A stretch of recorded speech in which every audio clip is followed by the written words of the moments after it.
C'est d'un pas assuré que le président Paul Kagame est arrivé dans la salle de dépôt des candidatures de la commission électorale rwandaise. Accompagné de la première dame Jeannette Kagame, celui qui est à la tête du Rwanda depuis l'an 2000, est le premier candidat à déposer son dossier depuis l'ouverture des candidatures ce vendredi.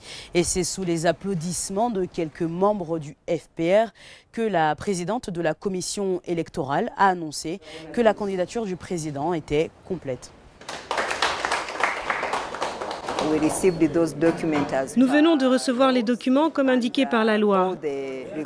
Et tous les documents fournis par le candidat du FPR, Inkotani, sont complets.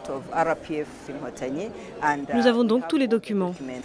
Présent lors du dépôt de candidature, le secrétaire général du Front patriotique rwandais n'a pas manqué de nous faire part de l'importance de Paul Kagame à la tête du parti FPR, parti politique qui a mis fin au génocide des Tutsis en 1994. Je ne vois pas pourquoi on changerait une équipe qui gagne. Si vous êtes politicien ou politicienne, vous êtes d'accord avec moi que quand vous avez un bon pion, vous n'allez pas le sacrifier juste pour le plaisir.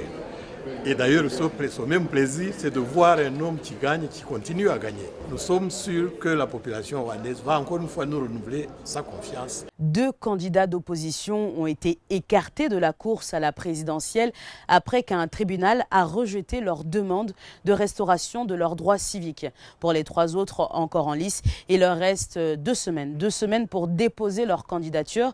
La liste définitive des candidats retenus, elle sera connue le 14 juin. Selon la commission électorale, plus de 9 millions de Rwandais sont attendus aux urnes en juillet.